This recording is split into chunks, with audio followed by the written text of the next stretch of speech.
آپ جانتے ہیں کہ آج 15ویں روزے کی تیاری اور 15ویں تراویح ہم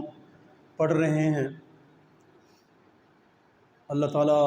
آپ سب کی اور ہماری ان ٹوٹی پھوٹی نیکیوں کو قبول فرمائے۔ اللہ تعالیٰ ہمیں اخلاص کی دولت سے نوازے۔ اللہ تعالیٰ ہمیں رمضان شریف کے علاوہ بھی نیکیاں کرنے کی توفیق نصیب فرمائے۔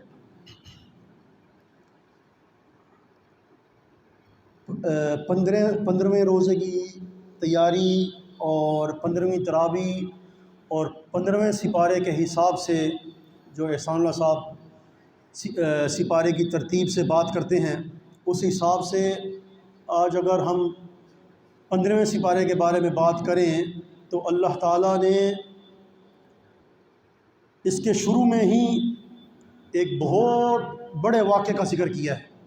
اور وہ واقعہ آپ اور ہم سب جانتے ہیں۔ وہ واقعہ معراج کے نام سے مشہور ہے کہ اللہ تعالیٰ نے نبی صلی اللہ علیہ وسلم کو رات کے تھوڑے سے حصے میں 7 آسمانوں اور پھر عرش تک اور سدرۃ المنتہا تک ساری سیر کرائی۔ اللہ تعالیٰ نے سبحان الذی اسری بعبدہ لیلا من المسجد الحرام الی المسجد الاقصی الذی بارکنا حولہ، کہ اللہ تعالیٰ انہیں مسجد حرام سے، مکہ سے مسجد اقصی تک لے گئے، اور پھر مسجد اقصی سے پھر آسمانوں پر اللہ کے رسول صلی اللہ علیہ وسلم تشریف لے کر گئے۔ اسی واقعہ کو اللہ کے رسول صلی اللہ علیہ وسلم نے جب بیان فرمایا سیر کرنے کے بعد،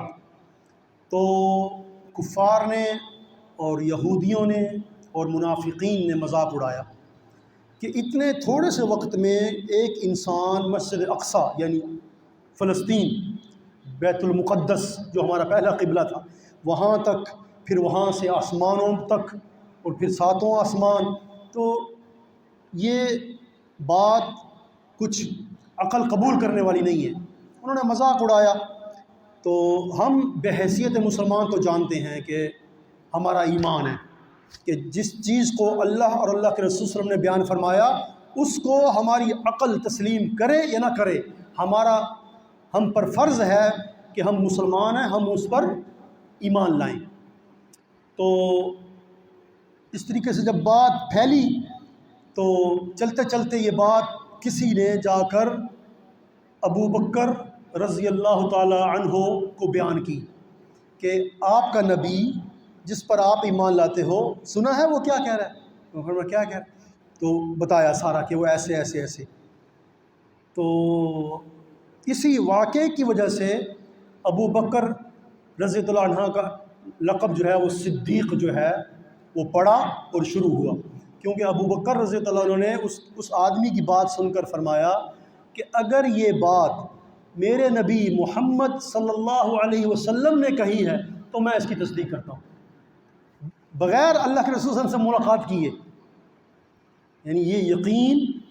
اور ایمان آپ صلی اللہ علیہ وسلم پر اور اللہ پر اس کا یہ عالم تھا، اس کا یہ لیول تھا کہ آپ صلی اللہ علیہ وسلم سے ملاقات، ورنہ انسان سوچتا ہے کہ ٹھیک ہے یہ بات ہے، سنی سنائی بات پہ یقین نہیں کرنا چاہیے، مجھے اللہ کے رسول صلی اللہ علیہ وسلم سے ملنا چاہیے، ساری بات میرے سامنے آنی چاہیے، اس کے بعد پھر دیکھتے ہیں، لیکن نہیں۔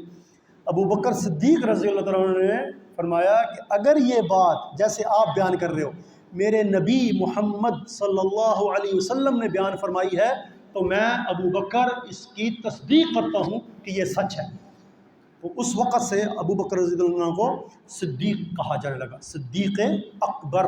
یعنی سب سے بڑے سچے۔ اللہ اکبر۔ اور اس کے اندر 15ویں سپارے میں اللہ تعالیٰ نے تھوڑے ہی 2 صفوں کے بعد ہی اللہ تعالیٰ نے ایک اور بہت بڑی چیز اور بہت بڑی بات کا ذکر فرمایا۔ اس میں ہے کہ وَقَضَىٰ رَبُّكَ أَلَّا تَعْبُدُوا إِلَّا إِيَّاهُ وَبِالْوَالِدَيْنِ إِحْسَانًا، کہ اللہ تعالیٰ نے قرآن مجید میں اس جگہ، باقی ہر جگہ اللہ تعالیٰ نے جب اپنی عبادت کا ذکر کیا تو اس کے بعد اللہ کے رسول کا ذکر اور اس کے بعد اور احکامات اور نیک اعمال وغیرہ وغیرہ، لیکن یہاں فرمایا کہ یہ اللہ کا فیصلہ ہے، وَقَضَىٰ، اللہ نے یہ فیصلہ کر دیا ہے کہ اللہ تعبدوا، کہ تم کسی کی عبادت نہیں کرو گے الا ایاہ، مگر صرف اس رب کی جس نے ہمیں پیدا کیا ہے، جس کا ہم کلمہ پڑھتے ہیں، جس پر ہم ایمان لاتے ہیں، جس کے ہم ماننے والے ہیں، جو ہمیں رزق دینے والا ہے، جو ہمارا مالک ہے، خالق ہے، اور یہ ہمارا یقین کامل ہے۔ اللہ تعالیٰ ہمیں اسی یقین کامل کے ساتھ ہی دنیا سے لے جائے، اللہ تعالیٰ ہمارے ایمان کی حفاظت فرمائے۔ اور فوراً فرمایا وَبِالْوَالِدَيْنِ إِحْسَانًا، کہ بہت بڑا مقام اللہ تعالیٰ نے اپنی عبادت کے بعد اور اپنی ربوبیت کے بعد فوراً فرمایا وَبِالْوَالِدَيْنِ إِحْسَانًا، کہ آپ سب نے ماں باپ کے ساتھ حسن سلوک سے پیش آنا ہے، کہ ماں باپ کے ساتھ آپ نے کس طریقے سے زندگی گزارنی ہے۔ ان کے آگے وَلَا تَقُلْ لَهُمَا اُف، یعنی بہت باریک نقطے کے ساتھ سمجھایا کہ بحث، نعوذ باللہ، بہت ساری باتیں، یہ تو بہت دور کی بات ہے، صرف ایک باریک نقطہ فرمایا وَلَا تَقُلْ لَهُمَا اُف، یعنی کسی ان کی بات اگر ناگوار گزرے تو آپ کے چہرے کا رنگ اور آپ کے منہ سے یہاں تک نہ لگے کہ آپ ان کی بات کو ایسے اف، یعنی ناپسندیدگی کی یہ پہلی سیڑھی ہے، پہلی لڑی ہے، پہلی کرن ہے، پہلا ذرہ ہے کہ انسان جب کسی چیز کو ناپسند کرتا ہے یا غصہ آتا ہے تو فوراً اس کے منہ سے اور چہرے کے رنگت یہ بتلا دیتے ہیں کہ اف، یعنی کہ نہ،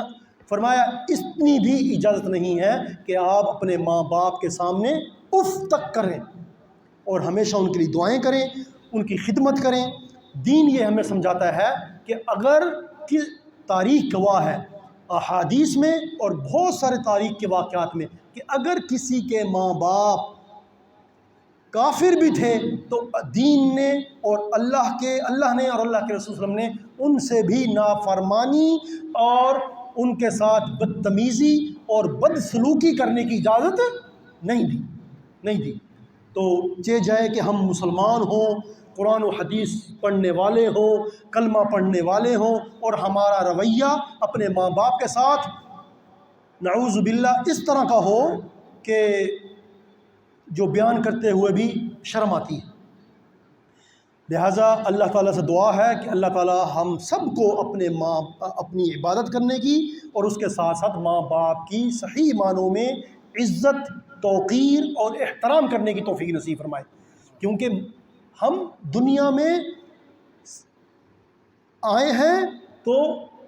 پہلے ہمارے ماں باپ ہیں، بعد میں ہم ہیں۔ اگر ماں باپ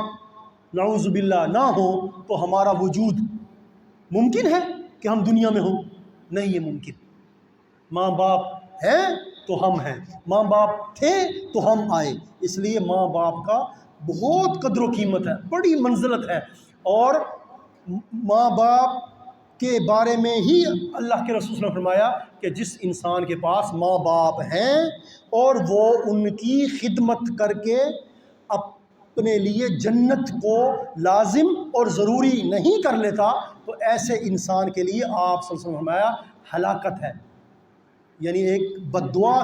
کسی بات آپ صلی اللہ علیہ وسلم نے فرمائی، اور اس پر آمین کس نے کہا؟ تمام فرشتوں کے سردار جبریل امین علیہ السلام۔ تو اللہ تعالیٰ ہم سب کو ان تمام چیزوں پر، ان نقطوں پر غور کرنے کی توفیق نصیب فرمائے کہ ہم اپنے ماں باپ کی قدر و قیمت کیسے کرنی ہے، ان کا ادب کیسے کرنا ہے،